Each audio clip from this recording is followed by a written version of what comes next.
conexión virtual, que hay dos solicitudes iniciales que nos convocan. La primera de ellas formulada por el representante de víctimas, doctor Reinaldo Villalba, en representación justamente de los intereses del doctor Iván Cepeda Castro, atinente a la competencia para el conocimiento de estas solicitudes, sumada a la petición de restablecimiento del derecho fundamental a la libertad en cabeza del doctor Álvaro Uribe Vélez, formulada por parte de sus abogados defensores. Atendiendo la lógica jurídica y procesal, es necesario entonces que demos curso a la primera solicitud elevada por parte del apoderado de víctimas en punto a definir la competencia para el conocimiento de este asunto. En ese orden se le otorga el uso de la palabra al doctor Reinaldo Villalba para que presente sus consideraciones. Gracias, su señoría. Mi consideración y petición tiene que ver con que el proceso que viene de la Corte Suprema de Justicia debe continuar bajo las reglas de la Ley 600 del año 2000. Eso significaría, con todo respeto, su señoría, que el juez de garantías carecería de competencia legal, porque se impone la continuidad de la aplicación de la Ley 600 por ser el sistema vigente en que surgió y se desarrolló la investigación hasta el momento de la renuncia del senador Uribe a su curul. No hay fundamento para cambiar el sistema procesal que se venía aplicando. Para argumentar y fundar esta petición, debo remitirme a disposiciones de la Ley 53 de 1887. Fundamentalmente en lo que tiene que ver con los artículos 40, 43 y 8 de dicha ley. El artículo 40 anterior, porque luego fue modificado, los voy a leer ambos para claridad. El artículo 40 anterior dice: las leyes concernientes a la sustanciación y ritualidad de los juicios prevalecen sobre las anteriores desde el momento en que deben empezar a regir. Pero los términos que hubieran empezado a correr y las actuaciones y diligencias que ya estuvieran iniciadas se regirán por la ley vigente al tiempo de su iniciación. Este artículo fue modificado por el Código General del Proceso, artículo 624 de esa ley, que tiene el mismo encabezado: las leyes concernientes a la sustanciación y ritualidad de los juicios prevalecen sobre las anteriores desde el momento en que deben empezar a regir. Y la modificación está en el siguiente inciso, pero que no es una modificación trascendental. Sin embargo, los recursos interpuestos, la práctica de pruebas decretadas, las audiencias convocadas, las diligencias iniciadas, los términos que hubieran comenzado a correr, los incidentes en curso y las notificaciones que estén surtiendo se regirán por las leyes vigentes cuando se interpusieron los recursos, se decretaron las pruebas, se iniciaron las audiencias o diligencias y empezaron a correr los términos. Se promovieron los incidentes o comenzaron a surtirse las notificaciones. La competencia para tramitar el proceso se regirá por la legislación vigente en el momento de la formulación de la demanda con que se promueva, salvo que la ley elimine dicha autoridad. Eso dicen este artículo.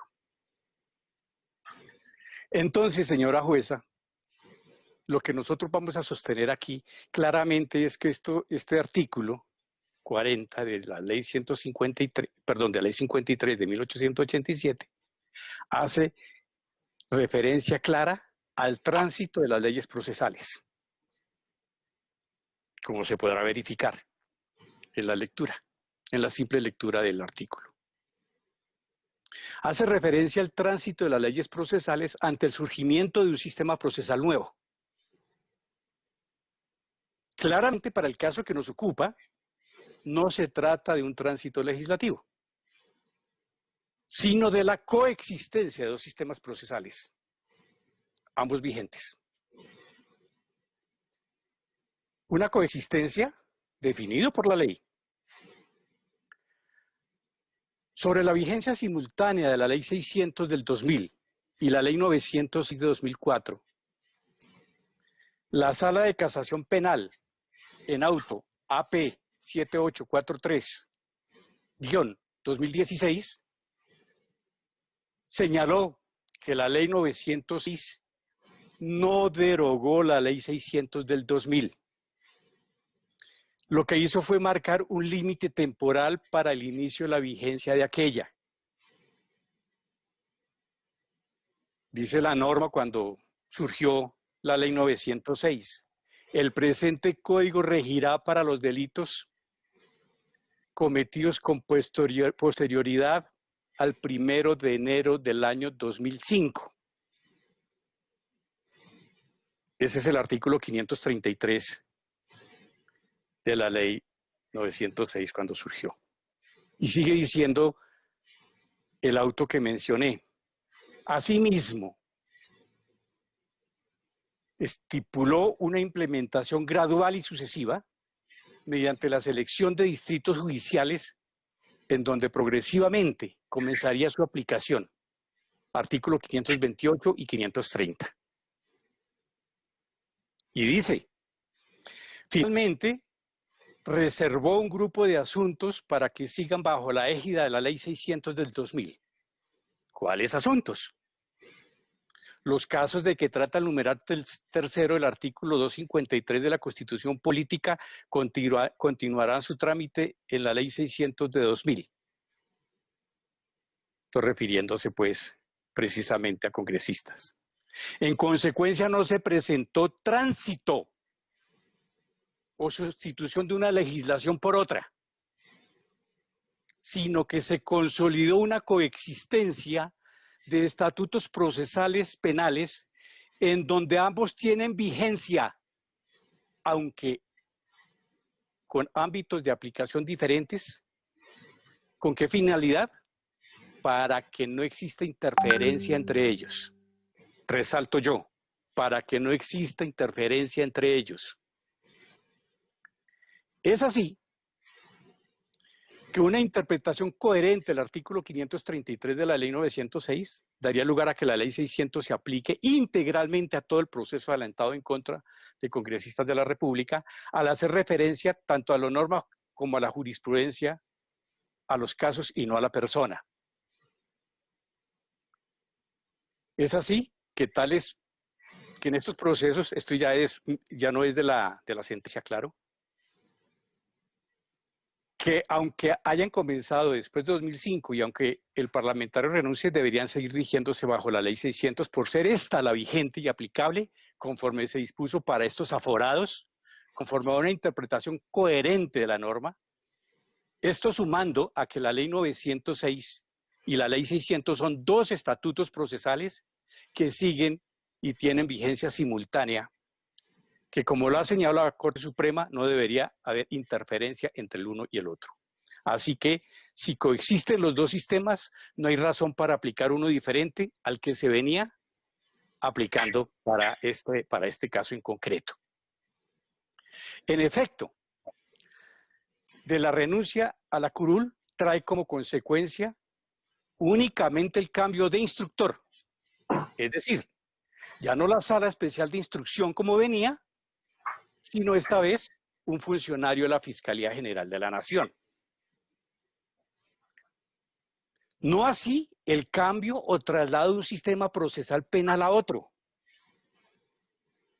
Es decir, que debe seguirse aplicando la ley procesal por ser la ley vigente, o sea, la ley 600, para el trámite de los casos que se gobiernan en la Corte Suprema de Justicia a través de sus diferentes salas, y concretamente la Sala Especial de Instrucción.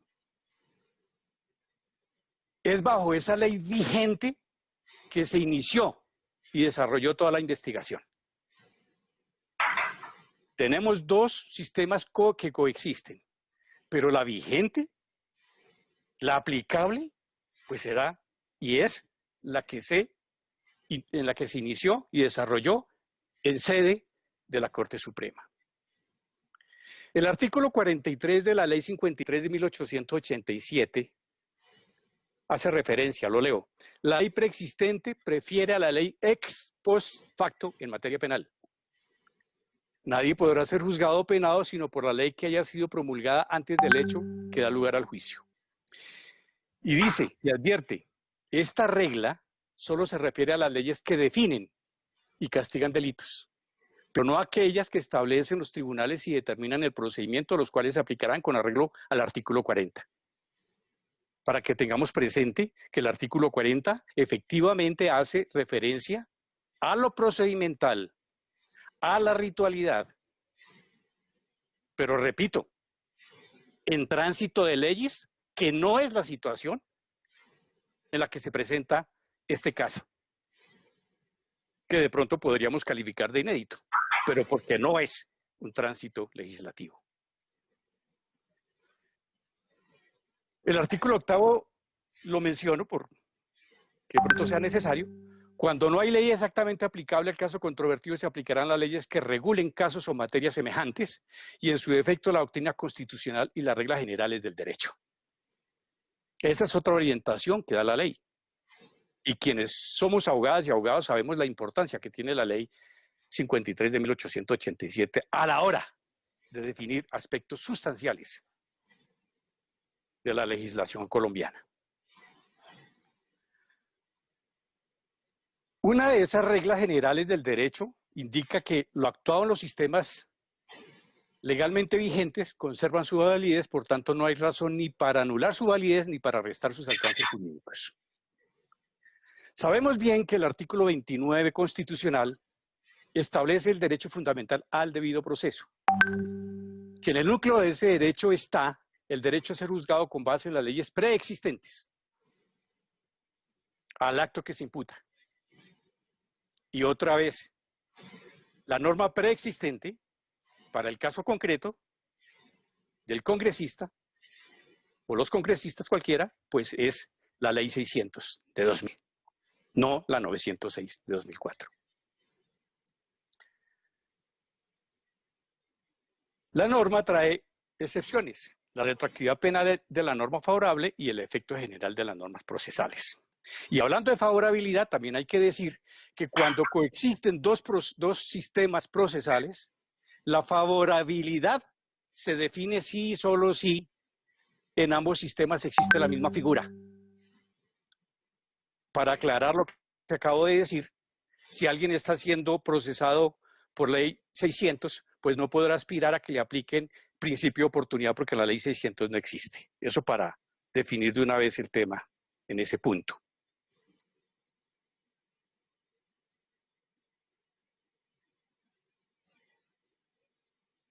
Todo lo anterior significa que resulta indiscutible, según los principios constitucionales, que lo hecho es válido e incluso lo que está en trámite se sigue por la ley anterior. Eso hablando en tránsitos, en tránsito de normas.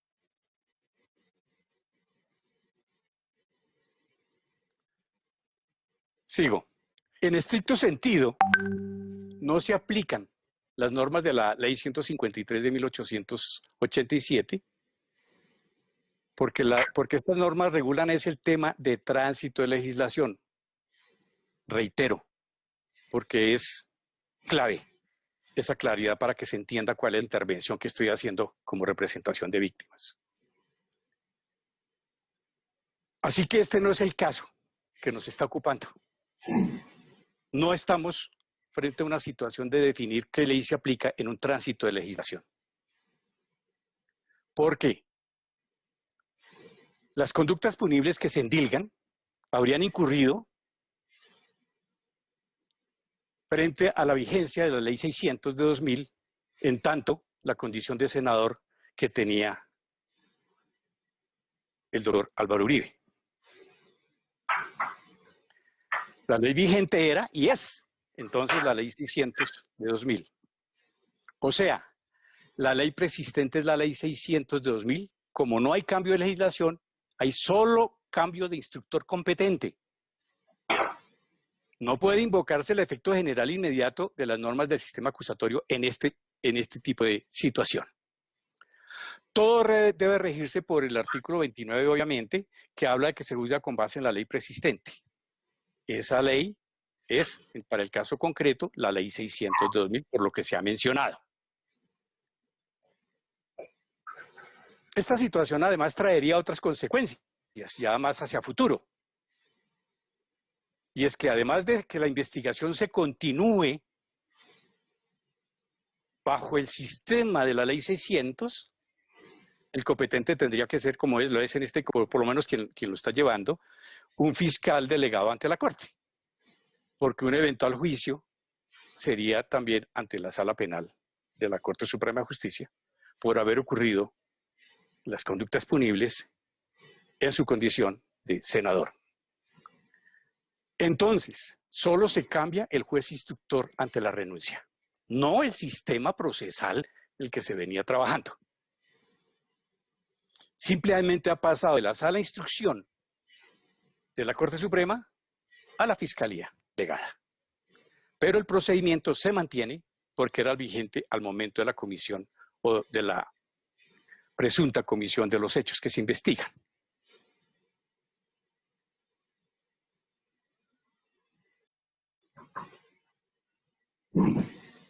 Es decir, que aquí lo que está en cuestión es el principio del juez natural, no precisamente el tema procesal a aplicar.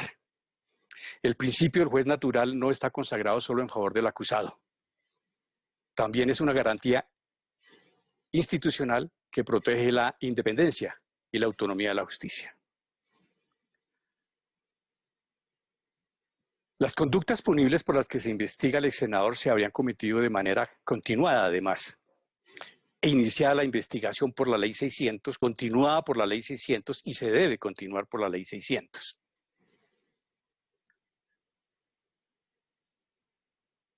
Finalmente, cuando las normas hablan de la validez que conserva lo actuado bajo un sistema procesal y que se dice debe mantener la validez, tenemos que identificar que esa validez debe mantenerse en toda su dimensión jurídica, in integrum. Esto es, no solamente porque no se puede declarar inválido, sino porque no puede sufrir menosprecio. Y aquí viene algo muy importante, su señoría, y es que, en efecto, lo actuado en la Corte Suprema de Justicia en su sala de instrucción, bajo la Ley 600, tiene la calidad de prueba y lo cobija el concepto de permanencia de la prueba. Si se traslada al dominio de la Ley 906 de 2004, se pierde esa calidad de prueba de lo que es actuado en la Corte Suprema de Justicia, para pasar a ser un elemento material probatorio, por ejemplo, o evidencias, con lo cual lo actuado ante la Corte Suprema de Justicia pierde un alcance jurídico sustancial.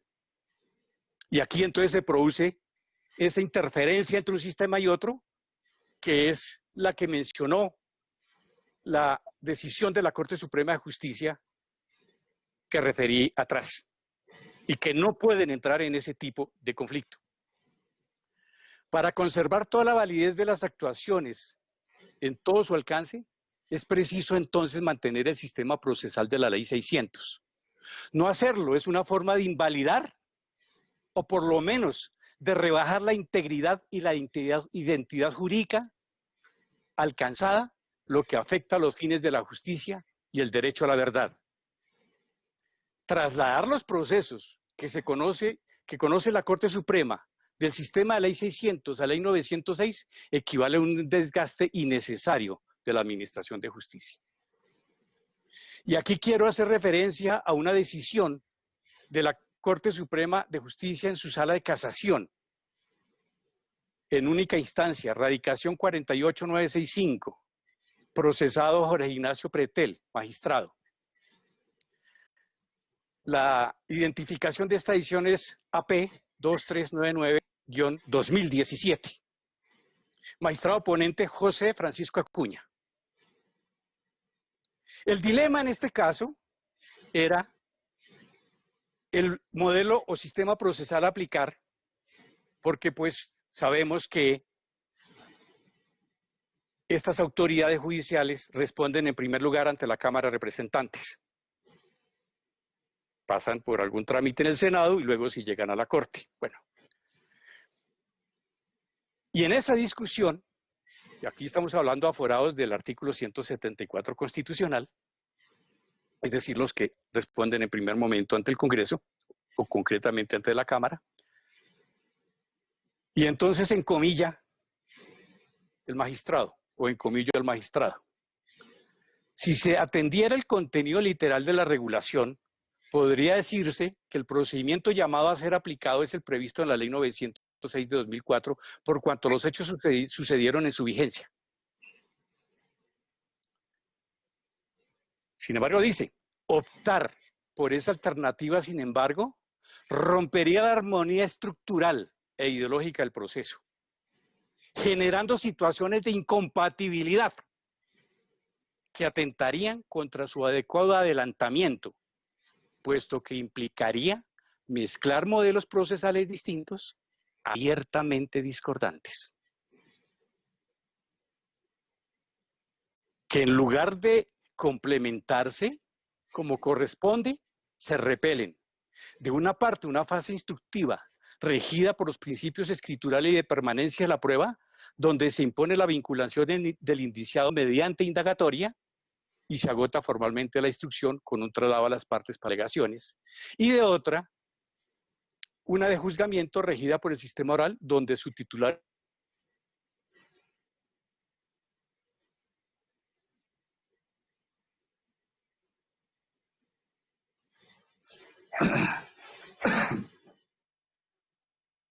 Doctor, creo que tenemos un problema de conexión. Ingeniero, por favor, ¿podemos verificar?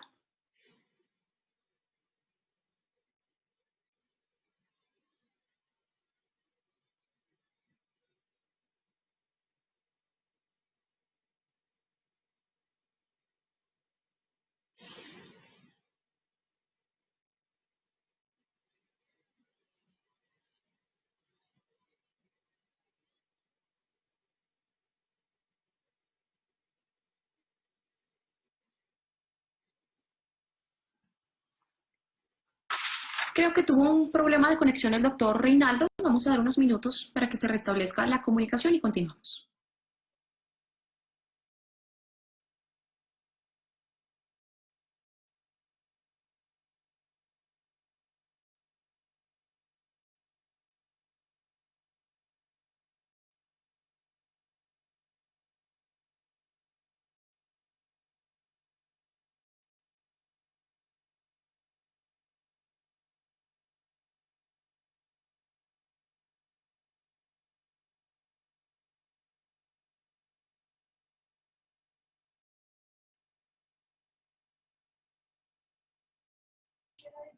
Su señoría, el doctor Villalba, me dice que está buscando reconectarse. Doctor Iván, le agradezco muchísimo la información. Ya estamos haciendo las gestiones pertinentes con el ingeniero para lograr nuevamente la conexión y continuar con la intervención. Con el mayor gusto.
No, el screen no se ha caído. No, pero...